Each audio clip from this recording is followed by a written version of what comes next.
Hello everyone, today we are going to learn basic Ansys Spaceclaim tutorial how to crop view. So if you want to crop view in Spaceclaim, you can go to the Tiles tab and then we can use this option cross section.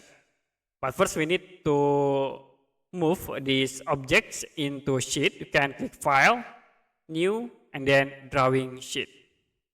Now to crop the view, you can click this cross section. And after it, I will use this option. You can click for the select reference and it will be create the section. To change for the orientation, you can click here. You can set into horizontal or you can set into vertical. Okay, you can click, then you can move to direct to view the section. Okay, I will click again at this point. Okay, you can choose the horizontal option, click, then you can move to the top here.